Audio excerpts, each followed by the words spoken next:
Son dos Maldonados. Ahí está. Ya apareció. Ah, ya, joven. Yo pensé yo ya le dejaba fuera a usted, verá. Ya, buen día, jóvenes. Entonces, ahora sí, está el grupo completo. Empiece la presentación. ¿Ya? Ya le compré. Gracias, ya está iniciándose la grabación también. Yo apago mi micrófono para que ustedes lo sigan. Acaba un grupo, luego nombro al otro grupo, ¿sí?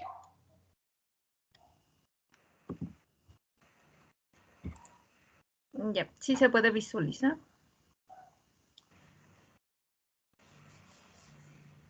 Sí, ya se ve. Sí, señorita. Ya, buenos días, compañeros, licenciada, reciban un cordial saludo. Nosotros somos del grupo A. En esta mañana les vamos a explicar acerca del reconocimiento planimétrico del objeto arquitectónico, que es la unidad número 2. Los integrantes somos Brian Monta, Kimberly Door, mi persona Laura Saki, Alex Maldonado, Steve Maldonado y Jessica Aules.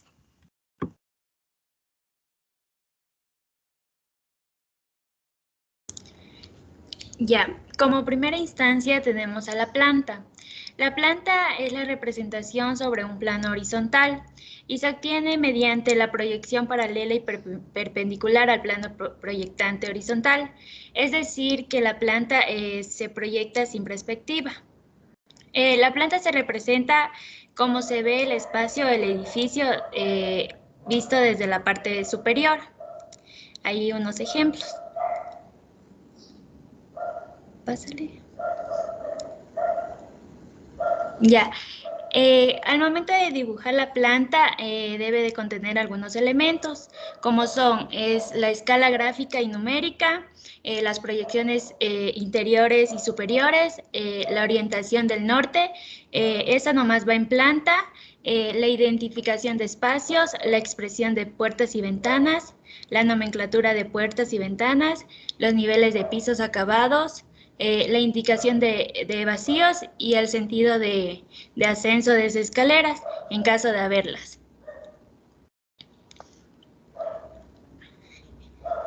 Ya, para que el dibujo de la planta esté bien dibujado y se pueda entender, debemos aplicar una jerarquía de líneas. Dichas líneas, las líneas gruesas van aplicadas en los muros y en las paredes, ya que definen el contorno de nuestro proyecto. Esta línea debe ser continua y no debe de terminar en otra línea que sea de menor grosor.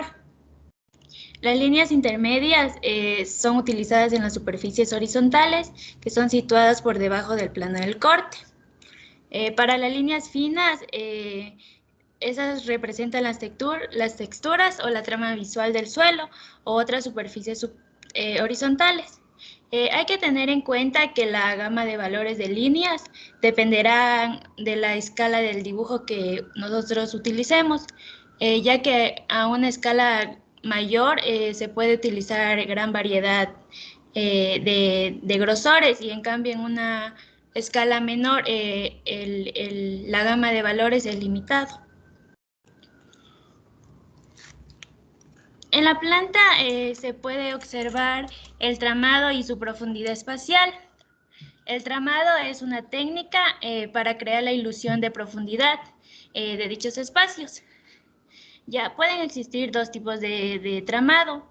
El primero es el tramado moderado, el cual se sitúa en las paredes o en los muros y ese se representa con un tono gris medio. Y se utiliza en grandes escalas con el fin de darle profundidad a la planta. Y el tramado más fuerte es utilizado en los elementos mobiliarios, en las tramas de pavimentos y similares. Aquí en cambio se utiliza un gris más oscuro o el color negro y se crea un contraste necesario. Este tramado más fuerte casi no es recomendado a grandes escalas porque luego al utilizar mucho negro no se va a entender el dibujo y se va a crear una distorsión visual. En la planta también se debe representar las puertas, ventanas y escaleras en caso de tenerlas. Las puertas y ventanas obviamente siempre van a tener, pero las escaleras dependerá de si la casa tiene segundo piso o no, o tiene escaleras exteriores. Ya, en las puertas, en plantas, no se va a determinar la altura en sí de la puerta, sino más bien la posición, el ancho de paso, el marco y el funcionamiento. Existen varios tipos de puertas, como puertas de batiente, puertas de vaivén, puertas circulares, puertas de corredera, etc. Igual manera, las ventanas también en la planta se puede ubicar la ubicación, la anchura de sus huecos y en algunas ocasiones la presencia de los marcos. Ya en las ventanas los antepechos no están con líneas seccionadas, sino que se dibujan con unas líneas más finas que los muros. Y de igual manera en las escaleras se debe demostrar la dirección, es decir, si asciende o desciende. Y también pueden haber diferentes tipos de escaleras, que es de forma de caracol, recta o en forma de L. Ya existe también la planta de techo, que en sí sería como veríamos desde arriba en nuestro proyecto, pero en este caso se incluyen los elementos del techo, ya sea la forma, el material del cual está hecho y el tipo de accesorio de iluminación, en caso de haber tragaluces o si hay una chimenea. También los componentes estructurales y conductos de instalaciones vistos, etc. También está la planta de situación. Este en sí ya representa el lugar donde va a estar ubicado nuestro proyecto o edificio, que este puede ser un entorno rural o urbano. Este debe contener los lindes del terreno, que es con una línea discontinua, la topografía del terreno, los elementos naturales como los árboles, arbustos, las construcciones existentes. También pueden tener las restricciones legales, los servicios públicos, los caminos peatonales y otras cosas. Ya, ahora vamos a hablar sobre los cortes. ¿Pasan? Ya, los cortes es una sección o corte mediante un plano vertical que se le realiza una edificación al proyecto. Nos sirve para mostrar con mayor detalle la forma en la que está estructurada y en la que puede ser construida nuestra edificación. Pueden existir dos tipos básicos, que es el transversal, que es a lo ancho del proyecto, y el longitudinal, que es a lo largo del proyecto. Ya. Siempre si nosotros en nuestro proyecto vamos a realizar unos cortes, este siempre debe estar señalado en la planta. Para señalar el corte debemos de utilizar líneas entrecortadas a lo largo del corte, y en cada uno de los extremos se debe ubicar una línea continua y gruesa. Y en dichos extremos también se debe de poner una letra del abecedario mayúscula. Digamos, si utilizamos la A en el extremo de la derecha, en el extremo de la izquierda debe ir la A prima, para que exista una relación y sepamos de cuál corte estamos hablando.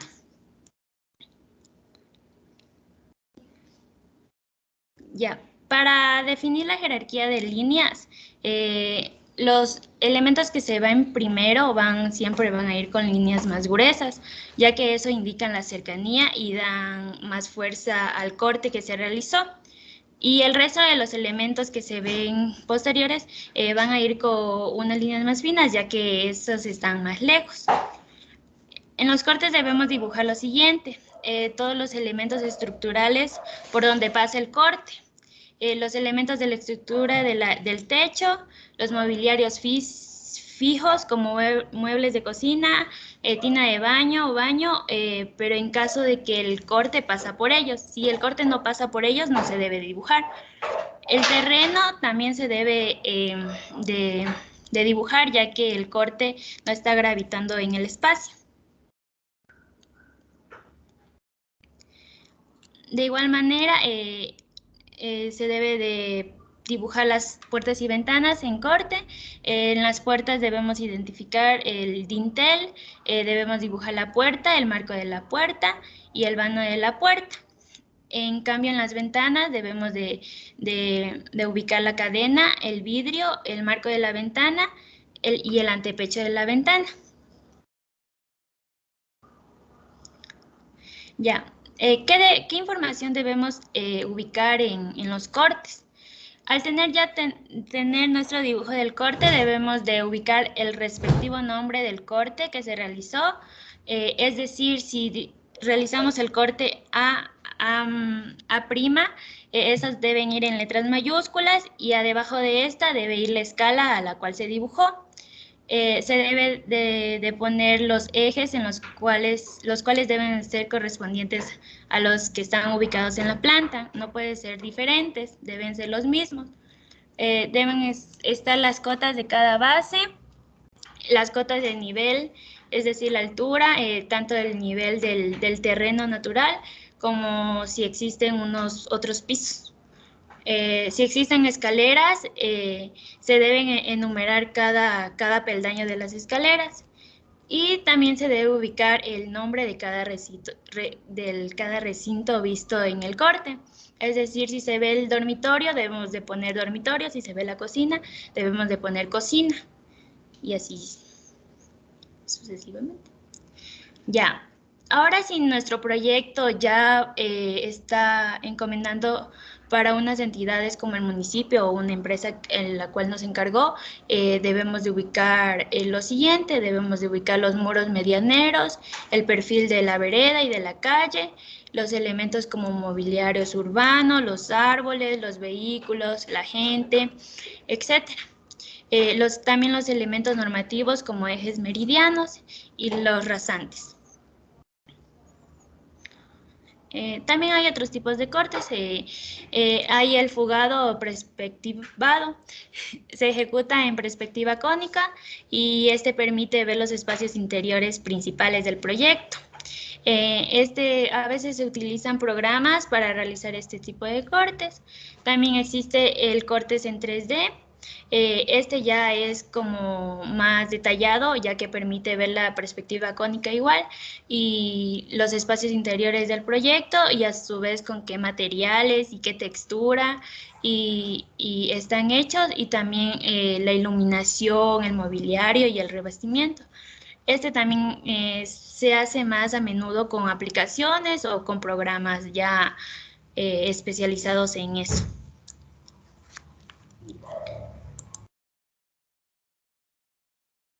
Fachadas. A ver, el concepto. La fachada es el paramento exterior de una edificación. Es la superficie, el plano que limita a un organismo arquitectónico, un espacio arquitectónicamente construido, poniéndolo en relación con el espacio exterior. Argan, 1977. En otras palabras, quiere decir que es la cara que el espectador percibe desde la parte exterior y muchas veces es el único recurso del cual disponemos para representar una construcción.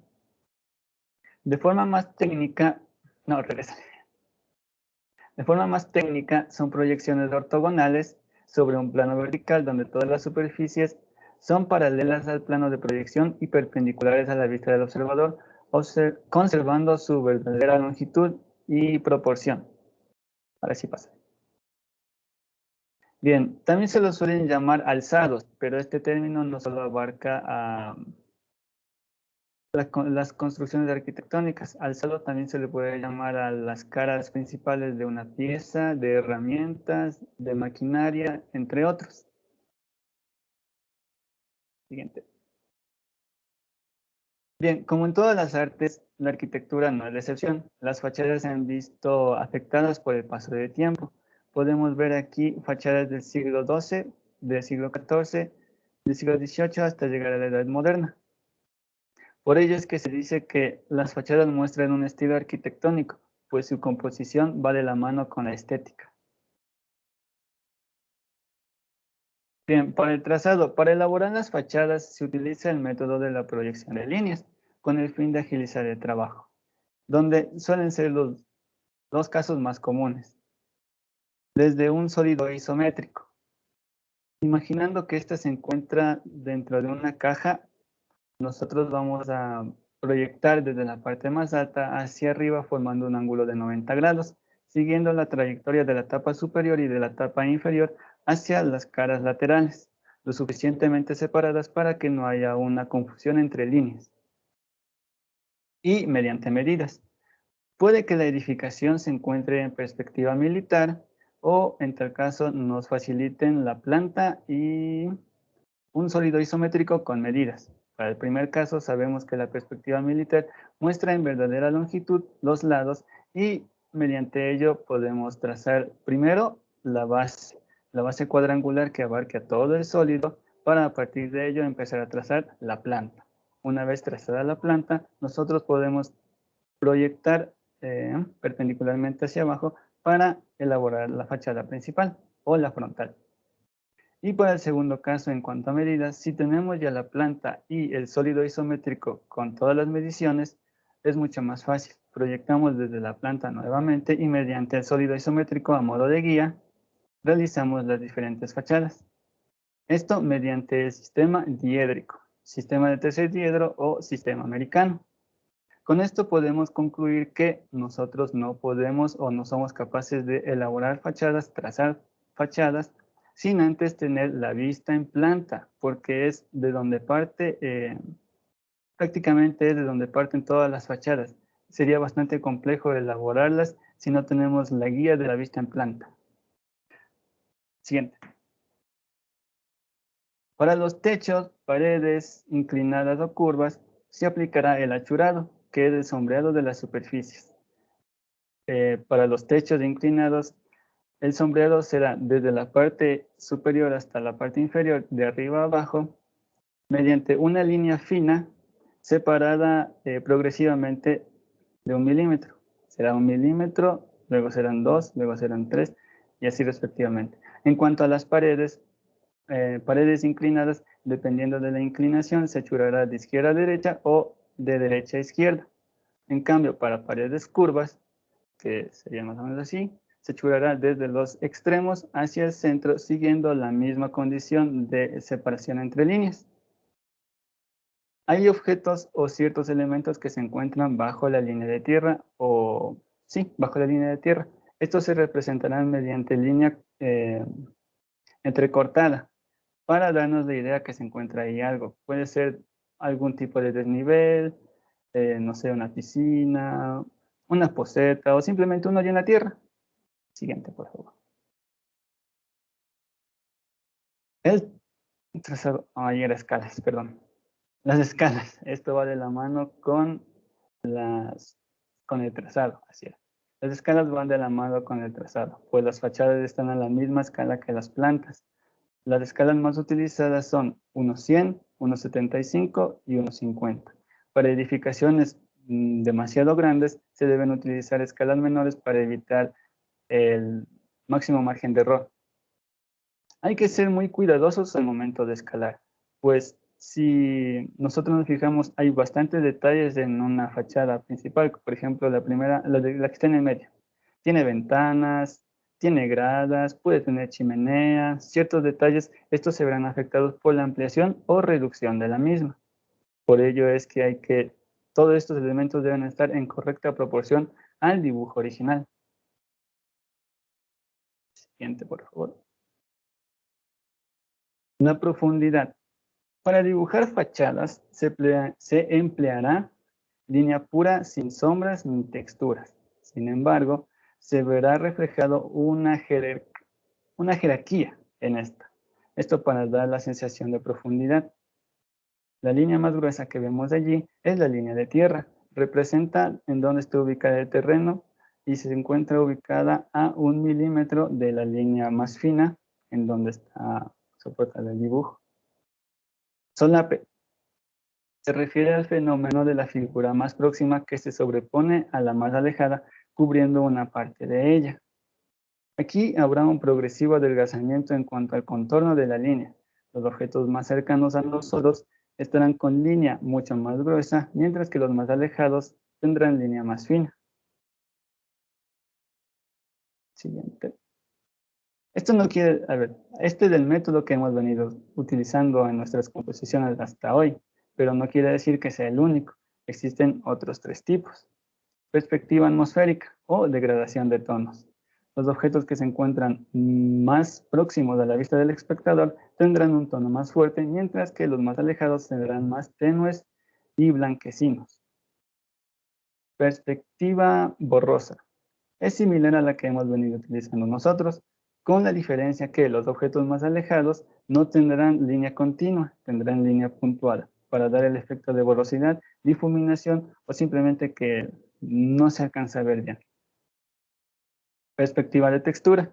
Imaginemos que nos encontramos lo suficientemente cerca de un árbol para ver la separación entre las hojas, los frutos y las ramas. Mientras más nos vayamos alejando, esa separación cada vez no se ve a primera vista. Si nos vamos alejando mucho más, esa separación ya no existe y todo ese conjunto se vuelve uno solo, de una tonalidad más tenue.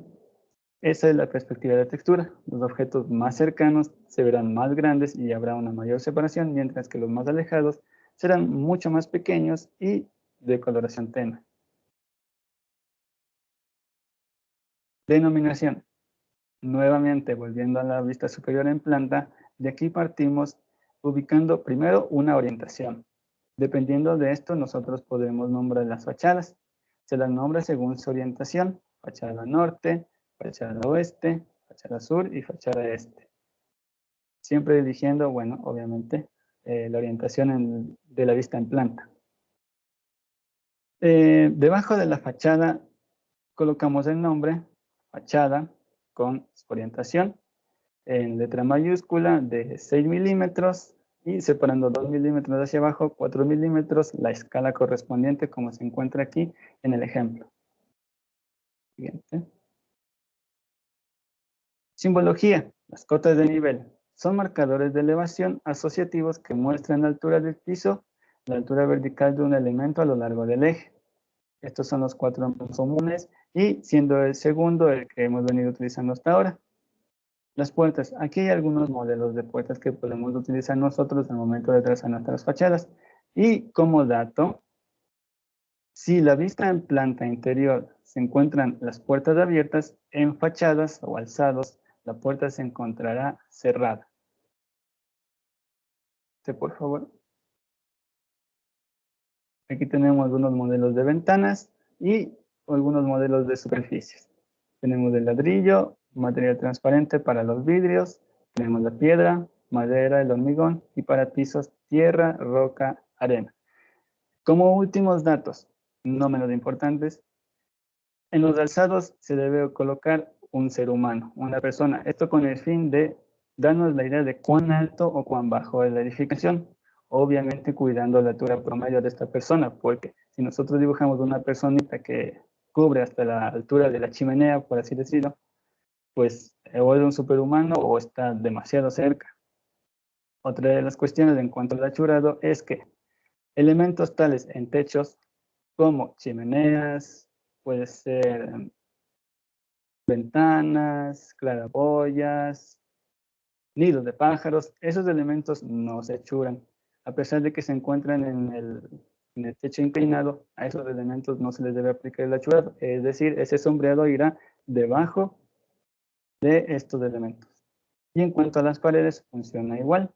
Paredes inclinadas o curvadas, objetos que se encuentran frente a ellos, no se achurarán como ventanas y puertas. Gracias.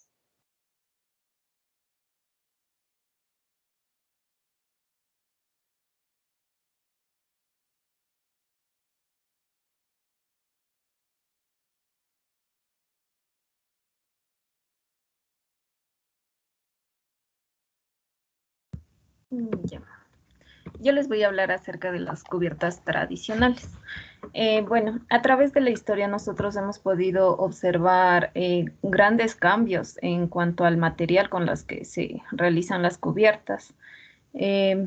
También esto depende mucho de la sociedad y de la ubicación de las viviendas, se podría decir. Ya. Dice, tradicionalmente era muy común el uso de la piedra o la tierra para la construcción de muros y el de madera para las estructuras horizontales o cubiertas. La extracción de los mismos se realizaba en el medio cercano para evitar largos y costosos transportes. Estos iban desde los más sencillos hasta los más complejos, como son las piedras o el barro incluso, como podemos ver en la imagen. La cubierta tradicional no disponía en ese tiempo de aislantes modernos como el poliestireno extruido, que además requiere de procesos de elaboración poco sostenibles, sino que recurrían a otros mecanismos. También se observaba el uso de recursos más formales para la ejecución de estas cubiertas a poca altura del piso. También es por eso que se construían chimeneas para poder encender fuego o la captación solar a través de grandes solares, así como balcones ubicados adecuadamente en las viviendas. Ya, el sistema constructivo.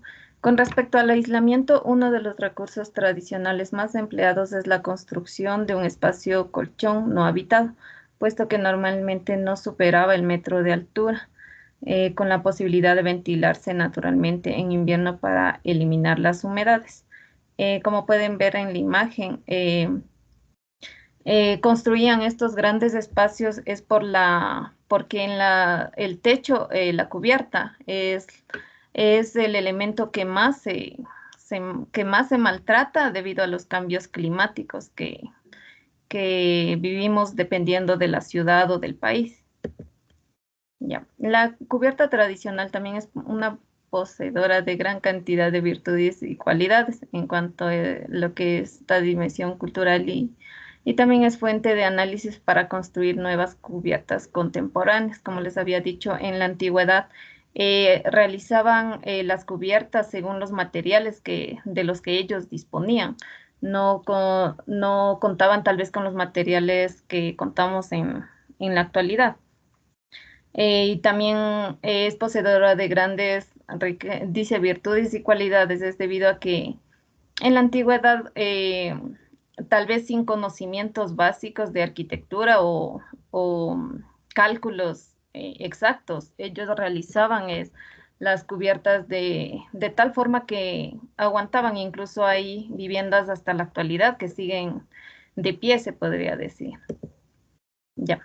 Existen cubiertas con superficies de poca pendiente, más conocidas como cubiertas planas, que en algunos casos contaban con resistencia estructural necesaria para ser transitables y dotarles de uso propio. En las cubiertas actuales está muy extendida la presencia de capas impermeabilizantes.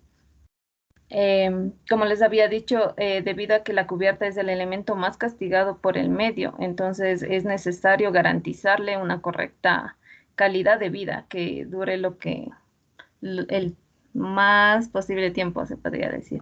Ya, la cubierta plana tradicional se diferencia de la cubierta invertida, es con respecto a dónde se coloca el aislamiento térmico versus la lámina impermeable. Como pueden ver en la imagen, son los elementos que constituyen una cubierta tradicional. En cuanto a los elementos, la estructura resistente es parte de la cubierta. El contrapiso está destinado a dar la pendiente necesaria para el rápido escurrimiento de las aguas de lluvia. Además, como cumplir funciones de aislación térmica dependiendo de su masa. La barrera de vapor también, la cual impide la condensación del vapor de agua proveniente de los locales interiores.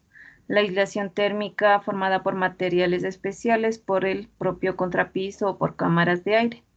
La aislación hidráulica, que protege la penetración de las aguas pluviales, es decir, de la lluvia, como los componentes del techo y a los propios ambientes de la vivienda. La cubierta propiamente dicha es la superficie de terminación y a su vez la superficie de protección de los elementos dispositivos del techo. Ya, en cuanto a la cubierta de hormigón, también sobre la losa del armado constituye la estructura resistente que se pinta con pintura asfáltica, puede ser en manos cruzadas, tapando todas las oquedades o fisuras que quedan en la losa. En la actualidad, la composición consiste en sustrato de tierra, una capa filtrante, una capa drenante, una capa antirraíces, membrana de protección, la capa absorbente y el aislamiento. Este aislamiento depende mucho también de la ubicación de las viviendas. Por ejemplo, aquí en Ecuador nosotros no tenemos tal vez la misma el mismo clima que en otras ciudades, en otros países, no tenemos los mismos, entonces depende mucho su ubicación, dependiendo del clima para que pueda aguantar más el tiempo.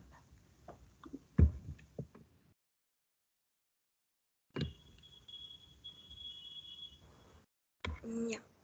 La planta interior. Entrando en el tema un poco más a profundidad que lo que ya explicó mi compañera, la planta interior permite observar el interior del edificio. ¿Cómo funciona?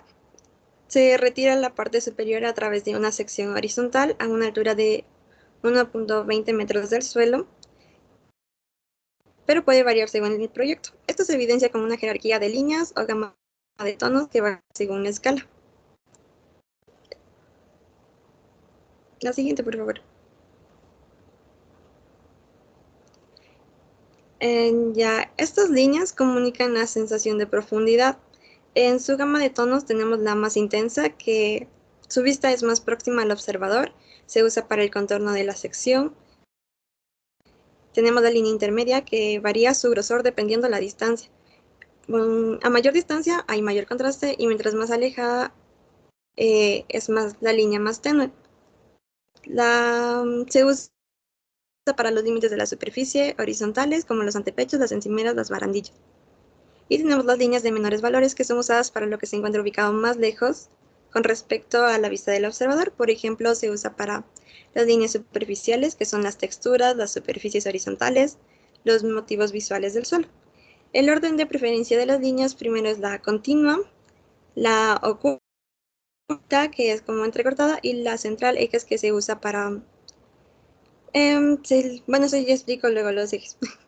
Tenemos varios tipos de líneas que se usan para distintos casos. Por ejemplo, tenemos la línea, no, la anterior, la línea que es para ubicar la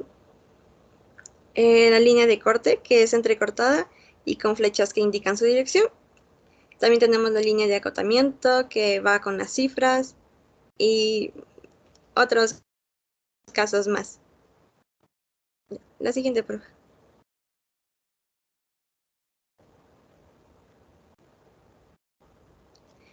En las escalas, las más usadas son escala 1:100 y 1:50, pero también hay escalas grandes que se usan para proporcionar detalles, como los acabados de suelos, accesorios, carpintería. Tenemos escalas pequeñas que se usan en cambio para edificios grandes, para poder visualizar todo el proyecto.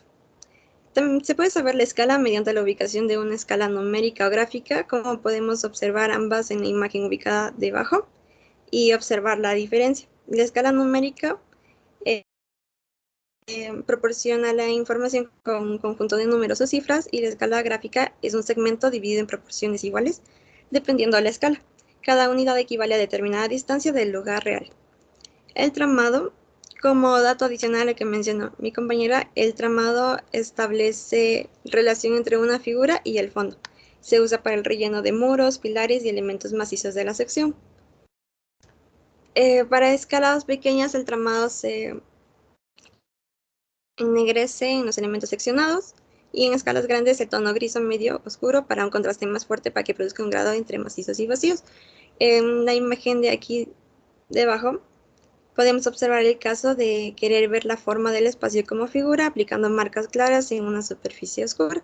También cuando queremos que el tramado sea moderado con el dibujo, se usa un tono intermedio gris.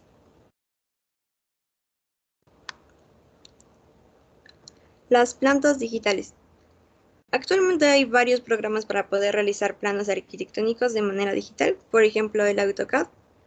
Para realizar las plantas digitales se debe realizar de la misma forma que las plantas dibujadas a mano, usando grosores, contrastes, tipos de línea, pero bueno, ofrece variedad de colores también, pero hay que evitar eso. Igual las texturas, tramas. El objetivo de estos programas es poner énfasis en la relación de los elementos seccionados y la profundidad de los situados bajo el plano de corte. Su ventaja es la facilidad del relleno de tramas uniformes y para escalas pequeñas que se usa el trama gris oscura o negra. Ya. La siguiente, por favor. La simbología en la planta arquitectónica hay puertas, ventanas, variedad de muebles, los árboles, la anterior. Los árboles también hay que ubicar el nivel del piso, el eje de construcción, el norte. Hay que tomar en cuenta que la planta no enseña la apariencia. En el caso de las puertas nos indica la situación, la anchura de paso, las jambas del funcionamiento, como es si es puertas de tipo corredora, batientes o plegables. En el caso de la línea, la hoja de la puerta es un escaso valor de línea. Y en las ventanas se observa el antepecho, que es el muro entre el hueco de la ventana y el suelo. Contra el acristalamiento y los marcos también se observa el grosor del vidrio. Ya, la siguiente, por favor. Las escaleras. En la planta nos representan su tramo, las huellas y rellanos. Se usan líneas descontinuas para los desvanes, techos rebajados, jacenas vistas, claraboyas, voladizos u otras ubicadas por encima del plano secante. Para los elementos parcial o totalmente ocultos, por otro. Para los trazos discontinuos largos se utilizan para elementos que se eliminan o están encima del plano secante. Y los trazos discontinuos cortos o puntos se utilizan para elementos ocultos por debajo. Las escaleras no enseñan en la planta la altura de la contrahuella, porque eso se observa en los cortes. Ya, en los casos de las escaleras tiene el inicio de la escalera, el piso intermedio y la escalera final. La representación es que los pasos, como podemos observar en la imagen de los lados, se dibujan con línea continua delgada. En el primer y segundo caso, que es el inicio de la escalera y el piso intermedio, se coloca una o dos líneas de rotura en el séptimo u octavo peldaño. En el primer caso es el séptimo y en el segundo es el octavo. Se continúa con trazos cortos. La baranda es con línea visible. Cada escalera debe tener numeración de los pasos y una flecha que indica la dirección, que se llama línea de huella. Para representar lo que queda por encima, igual se presenta todo con trazo discontinuo. Las rampas, su representación es con línea continua, inicio y final de la rampa. Ya. La rotura queda a 1 metro de altura. Igual se utiliza la flecha que indica la dirección, que se llama línea de huella. Y también hay que indicar la pendiente. Cuando la rampa comienza con el piso, se dibuja con línea delgada continua y lo demás con trazos cortos.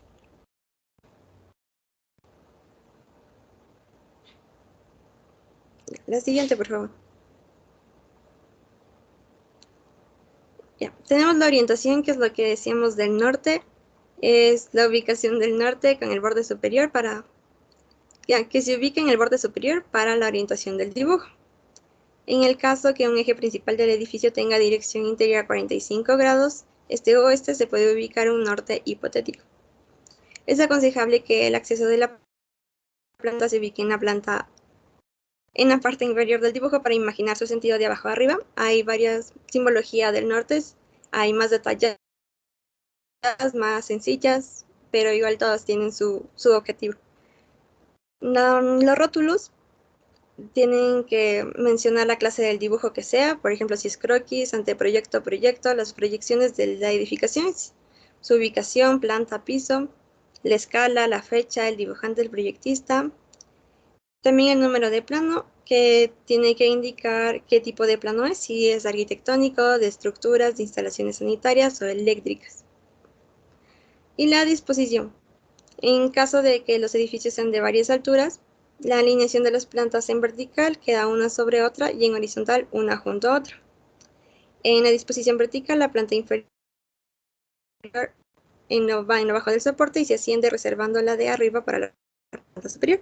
Y en la disposición horizontal, la lectura va de izquierda a derecha en el mismo sentido del orden que van las plantas de la inferior a la superior. Gracias. No, el acotamiento, perdón. El acotamiento son las medidas del dibujo de todos los elementos constructivos mediante líneas y cifras. El orden de este acotamiento va ejes, que va arriba.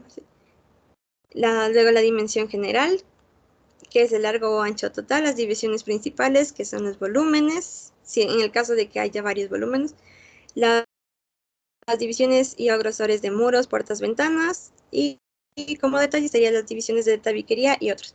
Los ejes se nombran con números de izquierda a derecha y con letras en mayúscula, y con letras mayúsculas de abajo hacia arriba. Va entre cada eje, ya que van en cada columna. Y ya, en el caso con proyección de techo visible del primer piso, podemos observar en la imagen de la derecha cómo se ve la proyección del techo.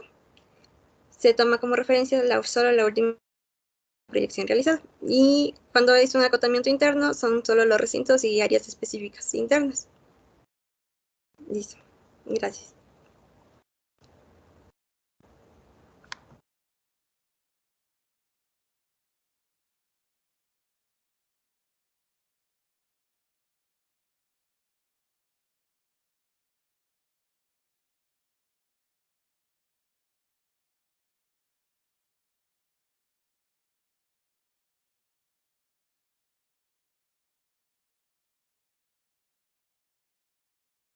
¿Qué pasó? ¿Quién continúa, chicos?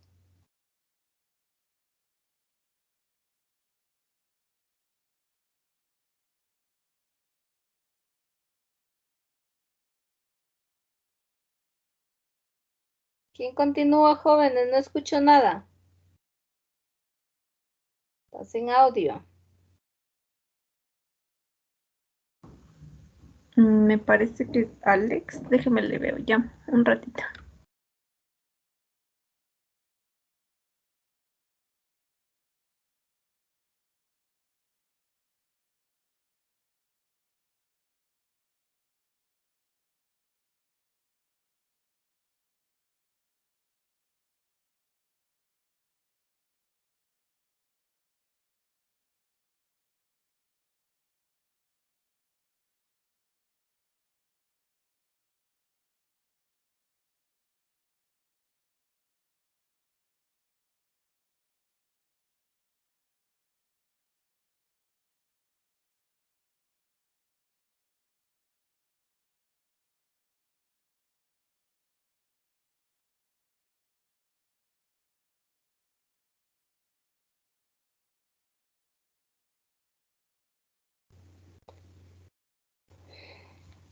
Kimberly, ¿qué pasó con el equipo? Esa parte le toca a Alex Maldonado, pero sí estaba, pero no sé por qué no habla.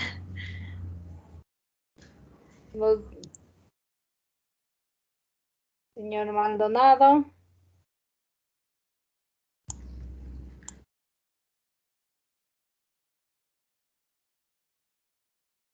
Yo creo que se ha salido de la sala. A ver, voy a ver los participantes.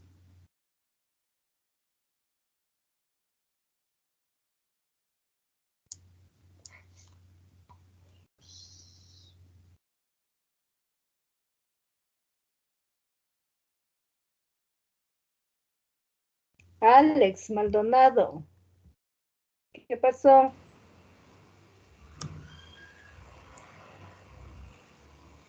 Profe, se me fue el internet Sí, por un momento, perdón. bueno, continúa entonces. A ver, ya, yo les voy a dar sobre la planta cubierta. Para definir a esta, pues la planta cubierta nos muestra una imagen general de la conformación plana de los techos, desde una altura superior a la cubierta de la edificación. O sea que se realiza un corte por fuera de la edificación que proyecta la cubierta sobre un plano horizontal del terreno. Para dibujar a la planta cubierta, como habíamos visto antes, se debe seguir una jerarquía de líneas. Dependiendo de la elevación o altura de los elementos, se usarán líneas más gruesas o más finas.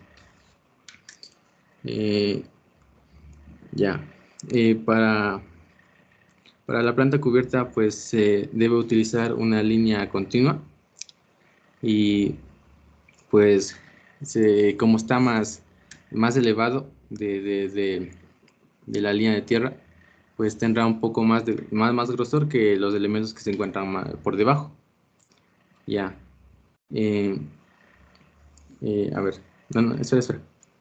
Pasa al anterior. A ver.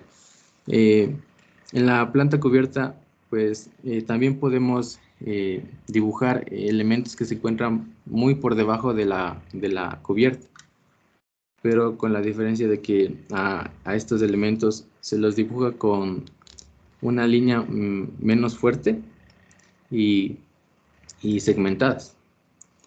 Y también, pues, incluso también, si es que el plano de proyección horizontal corta un elemento que se encuentra por encima de la cubierta, también se lo puede dibujar. Pero para diferenciar entre estos elementos que se encuentran más arriba, las que están por debajo de la cubierta, se los dibuja con líneas segmentadas también, pero con unas líneas segmentadas un poco más largas que las que se encuentran por debajo de la cubierta. En la planta cubierta también podemos encontrar la pendiente de los faldones de la edificación, y se los representa con una flecha que apunta hacia donde baja la pendiente. Pues también se los puede representar con rectas que son paralelas a los bordes de los faldones, y estas rectas estarán más distantes si es que las rectas serán más distantes en la parte que está más cerca del plano de proyección horizontal, y la parte del faldón que se encuentra más alejado tendrán rectas o más juntas. En la planta cubierta también podemos poner la orientación, y bueno, esto es a cada quien pone pues la orientación que quiera. Ya, ahora sí pasaré. Ahora pues les voy a mostrar algunos tipos de cubiertas. En realidad pues existen variedad de cubiertas, pero pueden haber cubiertas de tamaños grandes, pequeños, de diferentes diseños, formas también, y con materiales distintos, pero yo les mostraré solo 10. Ya. Primero tenemos a la cubierta a 2 aguas. Y ahora les mostraré cómo son y cómo se usa o para qué se usa. La cubierta a 2 aguas es una cubierta más común, más utilizada, y está compuesta por 2 faldones que pueden ser simétricos o asimétricos. Este tipo de cubierta es muy funcional, fácil de construir, drena bien el agua, facilita la ventilación y se adapta a la mayoría de los diseños arquitectónicos. Luego está la cubierta a 4 aguas. La cubierta a 4 aguas es algo más compleja y suele estar compuesto por 4 planos inclinados. Esta, al igual que la cubierta a 2 aguas, es bastante popular, pero al contrario que esta, no permite una ventilación óptima. Este tipo de cubierta ofrece un mejor rendimiento en zonas con vientos fuertes. Luego tenemos a la cubierta holandesa. Esta es similar a una cubierta o a una cubierta a 4 aguas, perdón. Con una cabeza en ambos extremos de la casa. Y este diseño pues facilita el acceso a la parte inferior de la cubierta, además de añadir luz natural y un espacio extra. Luego tenemos a la cubierta con faldones de mansarda. La cubierta con faldones de mansarda y cabeza es más difícil de construir que la cubierta a 2 o a 4 aguas. Los faldones de mansarda tienen más inclinación que los faldones de cubierta, al igual que en la cubierta mansardada, que ya lo veremos más adelante. Esto permite aprovechar mejor el espacio interior del techo. La cubierta plana. La mayoría de las cubiertas planas no son planas al 100%, sino que están ligeramente inclinadas. Esta inclinación sutil permite drenar mejor el agua. La cubierta a un agua se caracteriza por tener un solo faldón de cubierta inclinada hacia un lado. Este diseño se suele utilizar en ampliaciones y con otros estilos de cubierta. La cubierta en mariposa es un diseño muy moderno y estético en el que los faldones de la cubierta se inclinan hacia adentro. Este tipo de cubierta aporta mucha luz y ventilación, pero resulta problemático para drenar el agua de lluvia. Cubierta a la mansarda. Es un diseño francés atribuido a Francois Mansart, que aporta mucho espacio adicional en el ático. Cada lado de la cubierta está compuesta por un faldón de cubierta y un faldón de mansarda. La inclinación más pronunciada de los faldones de mansarda permite aumentar y optimizar el espacio bajo la cubierta.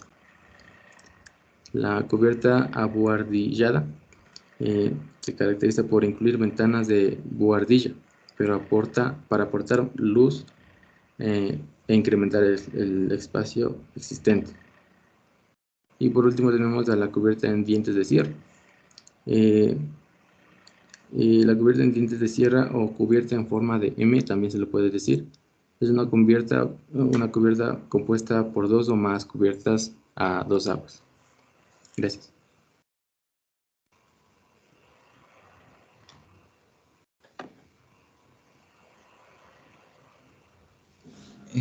Buenos días, arquitecta, buenos días, compañeros. Bueno, yo les voy a hablar sobre las secciones. Las secciones es una muestra de cómo aparecería un objeto si lo corta un plano. ¿Y esto para qué? Para mostrar el interior de este objeto. Ahí se muestra también la distribución y el contenido interior del objeto. Es una proyección ortogonal, es decir, está proyectada mediante líneas visuales que son perpendiculares al plano. Bueno, el plano que lo corta es vertical. Entonces, porque si fuera el plano horizontal, estaríamos hablando de una planta. Y, por ejemplo, aquí hay una diferencia. En las imágenes de abajo, la de la izquierda, esto sí sería una sección. El plano de corte está vertical y por eso la proyección sería al igual que una fachada. En cambio, en el de la derecha el corte está horizontal. Y como ya dije, la perspectiva es como la de los alzados, es decir, como la de las fachadas. Pásale, por favor. ¿Para qué se utilizan las secciones? Bueno, en las secciones se puede diseñar y comunicar detalles constructivos y de montaje mobiliario. Aquí se puede ver la distribución de muebles, de cómo se ocuparían los muebles. Ya vendría más a entrar la parte funcional. Muestra la relación entre hueco y macizo que une forjados, muros y cubierta. También muestra las dimensiones verticales y organización de espacios interiores. Porque, como bien, los espacios interiores también se ven en la planta, en la proyección de planta, pero en la planta no se pueden ver las dimensiones verticales, es decir, la altura de una pared, de una puerta. Eso no podemos verlo en una planta, por eso se utilizan las secciones. Aquí sí muestran las dimensiones de esos objetos. Bueno, y para la distribución de puertas y ventanas y demás objetos, nos muestra la relación de cómo estarían internamente las puertas, las ventanas con respecto a la construcción. Pásale. Localización del corte. Bueno, el corte puede ser también de forma diagonal, con respecto a la construcción, pero la localización más lógica es según el eje de simetría. Es decir, se puede ir el corte de norte a sur, de este a oeste, y por eso es paralelo al conjunto de paredes. Y el corte, si es que se le hace se habla de secciones longitudinales cuando el corte es por el lado más extenso de la construcción, y de secciones transversales cuando es al lado más corto. El corte debe afectar a huecos espaciales de puertas, ventanas, lucernarios, cambios de nivel, pero no debe cortar pilares ni columnas. Esto porque si se corta una columna, en la sección se vería como un muro. Para simbolizar en la planta un corte, se usa una línea discontinua de longitud media que no es preciso que la atraviese de extremo a extremo. Es decir, como en el gráfico de arriba, la línea podría haber empezado un poco más a la derecha y haber terminado un poco más a la izquierda. Eso no importa. Y lo que sí es que también debe tener una flecha en cada extremo que indica la orientación. Por ejemplo, aquí en la gráfica de arriba, en la línea vertical está una flecha a la izquierda. Es decir, que vamos a representar ese lado de la construcción. Si estuviera a la derecha, ya tocaría el otro lado. Pásale.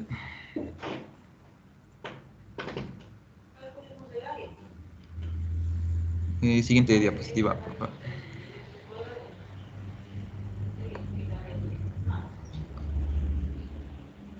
Ya, los alzados interiores. Son proyecciones ortogonales de los parámetros interiores más importantes de un edificio. Pueden presentarse aislados para describir las características de una sala, como umbrales de puertas y mobiliarios y accesorios empotrados. Estas son como secciones, pero de una sala en específico. Bueno, aunque venga incluido en las secciones normales, pero también se le puede realizar exclusivamente esa sala. Y para simbolizar esto en el plano, se resalta la arista que delimita los paramentos interiores. Ya, la escala que se emplea es la misma que la utilizada en secciones normales, la 1 a 100 y 1 a 50, pero se puede utilizar la 1 a 20 cuando se requiera más detalle. La orientación, cada sección debe ir acompañada del rótulo con el punto cardinal al que mira. Otra posibilidad es asociarles un literal o numeral. Como en la imagen inferior pueden ver, cada sección está nombrada con una letra, A, B, C, D, y esto es importante mostrarlo también en la planta. Aquí también podría ir, por ejemplo, norte, sur, este, oeste, o numerar ahí 1, 2, 3, 4 y eso poner en las secciones. Siguiente. Ya, la representación gráfica. Para transmitir la sensación de profundidad y la existencia de volúmenes en el espacio, se emplea una jerarquía de valores de línea o una gama tonal. Aquí se emplean líneas más intensas para materiales más próximos, valores de líneas intermedias para superficies más alejadas, y conforme se alejan cada vez se disminuye la intensidad de la línea. Por ejemplo, aquí en la imagen se ve los muros con una línea más gruesa, los pilares está con una línea más delgada y la puerta y la cubierta con líneas más finas todavía. Y otra cosa es que las líneas livianas se utiliza para despieces y texturas. Por ejemplo, si queremos hacer una textura en el muro o detalles en la puerta, se utilizan líneas livianas. Pásale. Ya, las tramas. Representamos los elementos con valores tonales para establecer una relación entre figura y fondo, entre la materia sólida y el vacío de espacio. En las secciones a escala pequeña se acostumbra a ennegrecer o a aplicar la trama a los forjados, los muros y la cubierta. Cuando se requiere un contraste moderado, se utilizará un tono intermedio de gris. Si los elementos verticales prestan un valor tonal, necesitaremos un tono negro o gris oscuro para contrastar entre macizos y espacios. Esto es más utilizado en escalas grandes. Aquí, por ejemplo, si algunos detalles como los muros, pilares, cubiertas, tienen ya un valor tonal, la trama se le hará más intensa para distinguir y contrastar del resto de los elementos. Otro enfoque consiste en invertir el esquema de tonos y tratar los elementos seccionados como figuras blancas sobre un campo gráfico de valores tonales oscuros. Si fuera preciso, se engrosará el perfil de estos con una línea intensa y se aplicará tonos más oscuros en elementos según la lejanía. También, como se corta el terreno, los tonos de elementos llegan hasta el suelo. Al igual, también el tramado aplicaría al suelo o a los cimientos que están seccionados. Siguiente.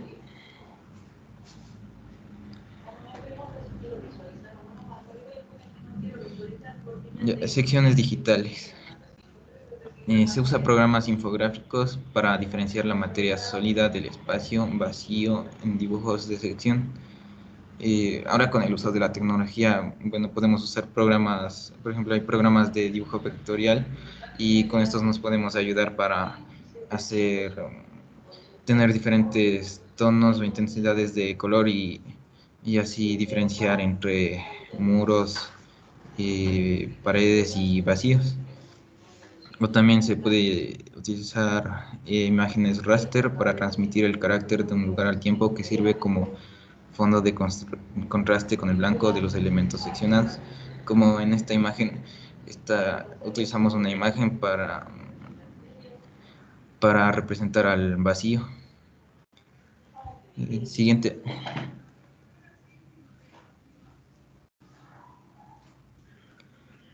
La escala. Para las secciones se dibujan por lo general a la misma escala que las plantas, 1 a 100 y 1 a 50.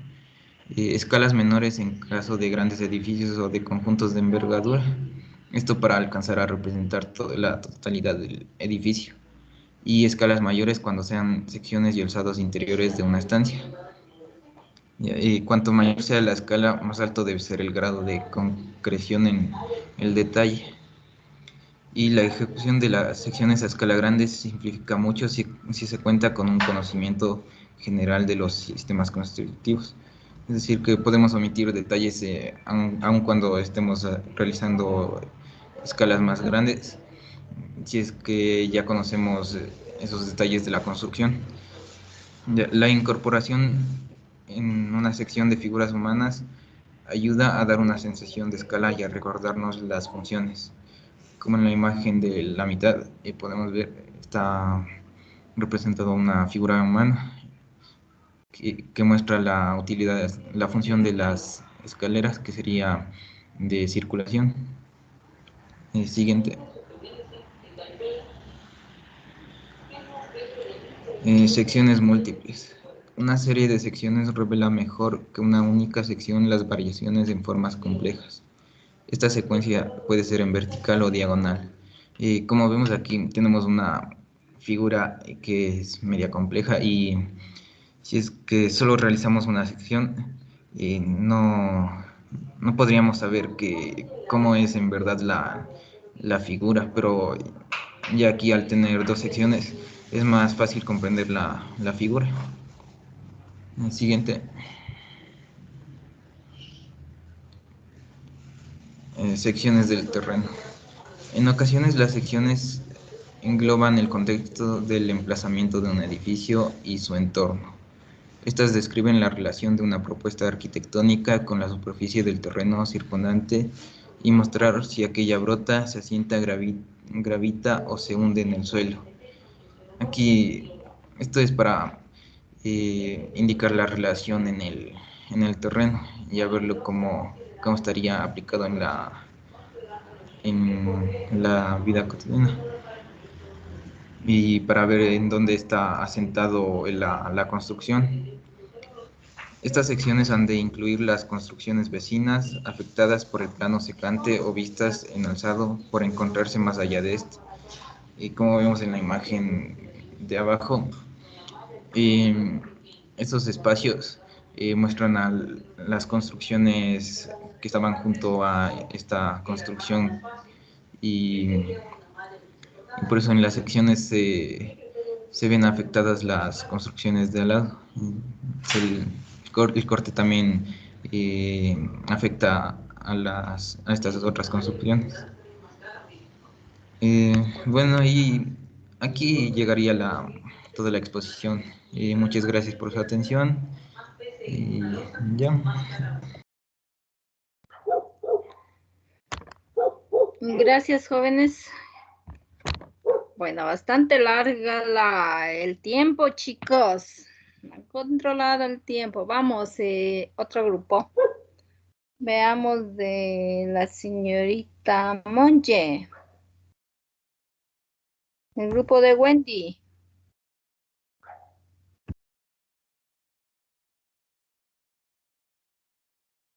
Señorita Monge, ¿está? Sí, profe, buenas tardes. Oh.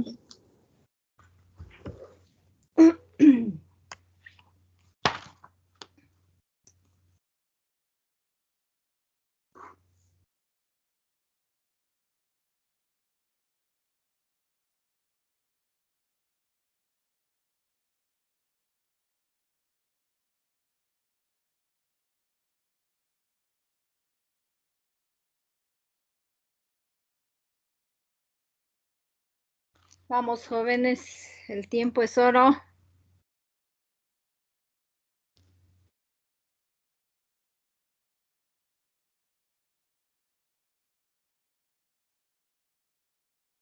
Igual activen la cámara los chicos del grupo.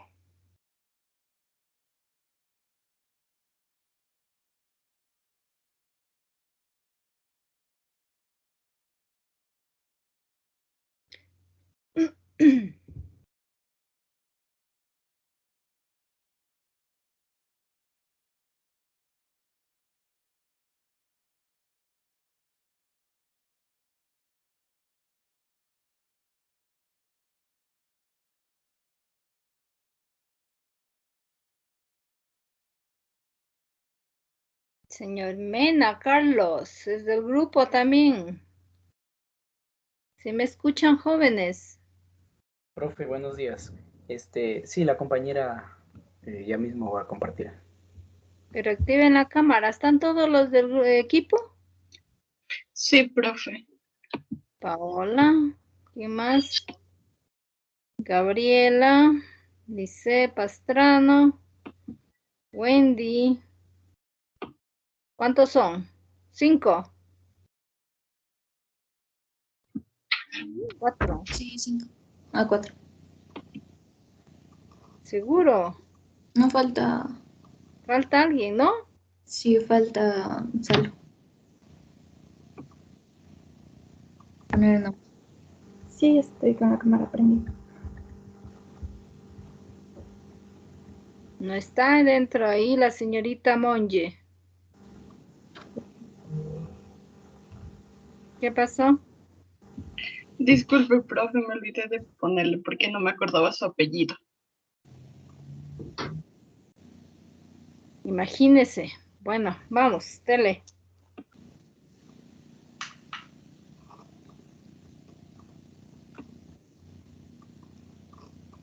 Vamos, ya vemos, ¿ok? A ver, primero ya la representación gráfica de planta interior y de cubierta. Para realizar la graficación debe contener lo siguiente: identificación del plano, escala numérica, escala gráfica, proyecciones inferiores, proyecciones superiores, orientación del norte, sentido de ascenso en escaleras, indicación de vacíos, identificación de los espacios, niveles de piso de acabado, acotado, general, parcial y detalle, y utilizar los diferentes valores de línea. También la nomenclatura de puertas y ventanas, expresión de muros, línea de señalización de los cortes, curvas de nivel, esto puede ser opcional, en la estructura, ejes, nomenclatura y cotas, rotulación y derramación adecuadas y la expresión de puertas y ventanas. Aquí vemos un ejemplo de planta interior que contiene todo eso. Los que mencioné antes, como línea, o sea, la dirección del norte, también expresión de puertas y ventanas, niveles, la nomenclatura, bueno, está todo eso ahí. Pásale, por favor. Ya. Las líneas utilizadas en la graficación se caracterizan según su tipo, continua, descontinua, de puntos, su grosor y su color. Entonces, en continua puede ser fina, que es para contornos visibles de objetos en vista, gruesa, contornos visibles de objetos sin corte cuando se usa rayado. Extra gruesa, contornos visibles de objetos sin corte cuando no se usa rayado, también en barras de refuerzo. Discontinua está la fina, que es contornos no visibles, la gruesa, contornos igual no visibles, extra gruesa, barra de refuerzo en cara no visible, y está la raya larga y punto. La fina es para ejes y niveles, la gruesa es en plano de corte, contorno de partes visibles situadas por delante del plano de corte, y la extra gruesa, que son líneas de referencia arbitraria.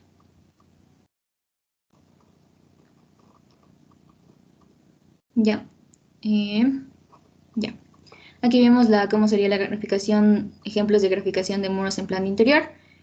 Puede ser con doble línea, con rayado interior, con muro lleno o con achurado a 45 grados.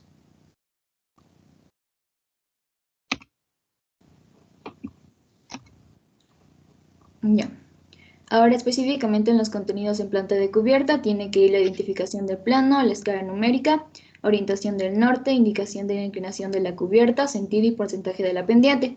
También toca indicar los niveles, los materiales de acabados y texturas, cumbreras en cubiertas inclinadas, indicar tragaluces, chimeneas, áreas libres y jardines. La escala numérica, bueno, como ya sabemos, son utilizadas para representar una figura de un tamaño mayor o menor en un plano. Y generalmente las escalas son de 1,20, 1,25, 1,50, 1,75, 1,100, 1,150 y 1,1000. Y se clasifican en la escala de reducción, donde se reducen proporcionalmente todas las medidas. De ampliación se amplían las medidas. Y escala natural, que son las medidas del dibujo tal cual son en la realidad. En orientación del norte, bueno, aquí se utiliza un símbolo empleado en mapas y planos. Consiste en una flecha que apunta hacia el norte. Siempre se debe marcar el norte en la solapa, en la localización más grande y en los demás planos. Esto es útil a la hora de hacer el trazo del proyecto en el terreno. Ahora, en cuanto a la inclinación de la cubierta, sentido y porcentaje de la pendiente, también es importante indicar todo esto. En la planta, como vemos aquí, se denomina pendiente la inclinación o inclinaciones de las superficies planas de la cubierta, y esta puede ser expresada en porcentaje o en grados. Para representar la inclinación se debe realizar un achurado, y para indicar el sentido de la pendiente se debe dibujar una flecha que señala hacia qué lado está bajando la pendiente, como se observa en el gráfico. Ahora la simbología de niveles de piso. Se representa mediante un círculo pequeño dividido en 4 partes mediante la superposición de una cruz, con 2/4 de círculo pintados y seguido de la abreviatura N y los signos más o menos. Ya, aquí vemos ejemplos de cumbreras en cubiertas inclinadas. Y bueno, esto va a depender, la cumbrera va a depender de la pendiente y también de los faldones que tengan, como vemos aquí. Y aquí igual en el gráfico de acá, indica hacia dónde va la pendiente con la flecha que está ahí. Y ya. Aquí también hay ejemplos de tragaluces, chimeneas. Como vemos en la parte izquierda están en la parte de arriba los tragaluces, también chimeneas. En la parte de abajo también se indica que un ejemplo de cómo se vería un patio. Y en el de la derecha, el gráfico más grande, igual chimeneas y tragaluces.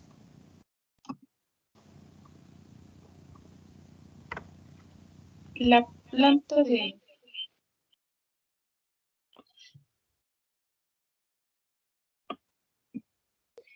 planta de cubierta. La planta de cubierta muestra una vista general de conformación plana de los techos desde una altura superior. Existen dos tipos de cubiertas, planas e inclinadas. En la planta existe una leve inclinación, la cual ayuda a la evacuación del agua cuando llueve. En las cubiertas inclinadas existen limas de ollas continuas que cumplen su función como canal de recepción del agua de los faldones.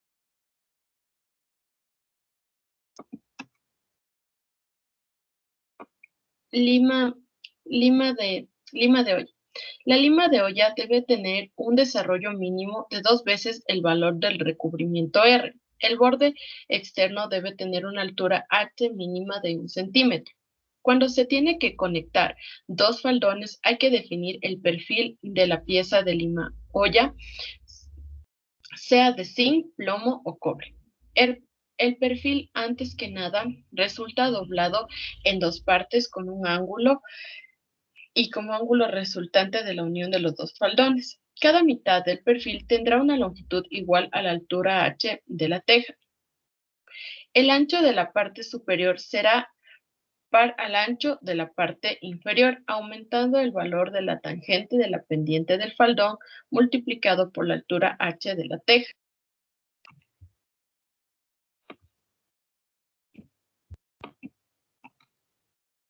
Cumbrera. Una cubierta es un elemento constructivo que protege a los edificios en la parte de los diferentes fenómenos meteorológicos como lluvia, nieve, frío, calor.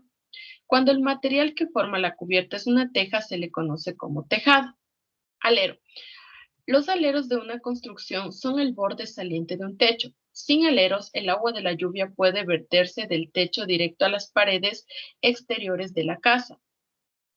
En su función principal, asegurarse de que el agua no alcance las paredes y evitar una entrada en el punto de unión entre el techo y la pared.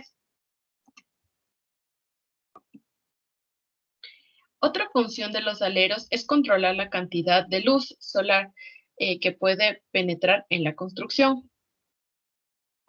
Al igual con la lluvia, los aleros evitarán que las hojas y los desechos del jardín se acumulen en los techos y en la cuneta de las casas.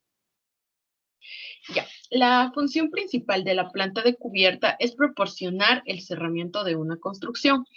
En la planta se debe indicar el área tachada, dirección pendiente de los techos inclinados, como ya mencionó mi compañera.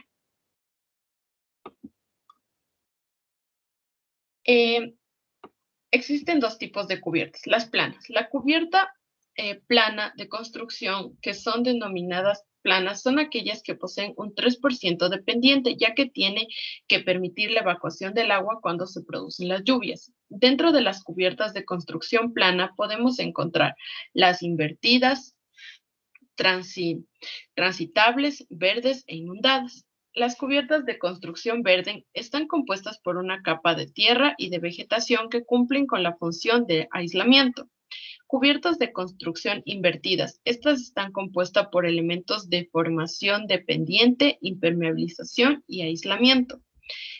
Las cubiertas inundadas son parecidas a las vegetales, pero en lugar de plantas tienen agua que debido a su inercia térmica aíslan las superficies del frío o del calor. Cubiertas inclinadas. Se considera que una cubierta es inclinada cuando tiene una pendiente superior al 10%. Este tipo de cubiertas está compuesta por planos inclinados que se denominan faldones. Cuando dichos faldones están orientados al sur, es idóneo integrar paneles solares que sirvan para obtener energía para poder ser utilizada en los sistemas de iluminación y calefacción. Dependiendo del número de vertientes de evacuación del agua de lluvias, las cubiertas pueden ser a una agua, a 2 aguas, a 4 aguas, con faldones y de pabellón. Existe una intensa variedad también de materiales para las cubiertas, que son la paja, la pizarra, tillas, tejadas, madera y metal. Cubierta a un agua. La cubierta a un agua se caracteriza por tener un solo faldón de cubierta inclinado hacia un lado. Este diseño suele utilizar en ampliaciones o con otros estilos de cubierta a 2 aguas. La cubierta a 2 aguas es la más común y está compuesta por 2 faldones que pueden ser simétricos o asimétricos. Este tipo de cubierta es muy funcional, fácil de construir, drena bien el agua, facilita la ventilación y se adopta a la mayoría de los diseños arquitectónicos. Cubierta a 4 aguas. La cubierta a 4 aguas es algo más compleja y suele estar compuesta por 4 planos inclinados. Al igual que la cubierta a 2 aguas es bastante popular, pero al contrario que esta no permite una ventilación óptima. Este tipo de cubierta ofrece un mejor rendimiento en zonas con vientos fuertes. Cubierta holandesa. La cubierta holandesa es similar a una cubierta de 4 aguas con una cabeza en ambos extremos de la casa. Este diseño facilita el acceso a la parte inferior de la cubierta, además de añadir luz natural y espacio extra. Cubierta con faldones de mansarda. La cubierta con faldones de mansarda y cabeza es más difícil de construir que la cubierta a 2 o 4 aguas. Los faldones de mansarda tienen más inclinación que los faldones de cubierta, al igual que en la cubierta amarzada. Esto permite aprovechar mejor el espacio interior del techo. Cubierta plana. La mayoría de las cubiertas planas no son planas al 100%, sino que están ligeramente inclinadas. Esta inclinación sutil permite drenar mejor el agua. Bien, a continuación tenemos la planta interior. Como lo analizamos en la primera unidad, cada visión ortogonal representa una orientación distinta y un punto de observación específico. Asimismo, se desempeña un papel concreto en el desarrollo y comunicación de un proyecto. Al hablar específicamente de la planta, nos referimos a una visión del objeto proyectado ortogonalmente en un plano horizontal y de esta manera se reduce la complejidad tridimensional de un objeto a sus características bidimensionales vistas en horizontal. Considerando que el dibujo arquitectónico comprende tipos de plantas que representan diferentes proyecciones horizontales de una edificación, la planta interior proporciona una vista que no sería factible de otro modo y muestra unas relaciones y gráficos horizontales que no se observan fácilmente recorriendo una edificación. Para ser más precisos, la planta interior se obtiene cuando un plano horizontal secante corta las paredes, pilares y demás elementos verticales de un edificio, así como las puertas y las ventanas. Por regla general, este plano se sitúa a 1.2 metros del suelo. Sin embargo, esta altura puede variar conforme la naturaleza del proyecto. Siguiente diapositiva, por favor. Ya. La planta interior es capaz de registrar la configuración de paredes, pilares y escaleras, la forma de dimensiones de los espacios, la disposición de los huecos y las comunicaciones entre los espacios y entre el interior y el exterior. Se representan alturas y profundidades, pero no alturas. Todo esto obviamente a una escala específica. Siguiente. Bien, como el objetivo principal es la comprensión de los espacios y elementos del interior de una edificación, a la hora de la lectura de los planos es necesario transmitir una sensación de verticalidad y de volumetría espacial. Esto se logra al utilizar una jerarquía en los grosores de línea, algo que ya hemos aprendido y trabajado. Siguiente. Bien, cuando hablamos de una sección en planta se utilizan valores relativos de línea para enfatizar los elementos verticales seccionados en la planta y sugerir la profundidad relativa de los elementos que se encuentran más allá del plano secante. Como se puede observar en el gráfico,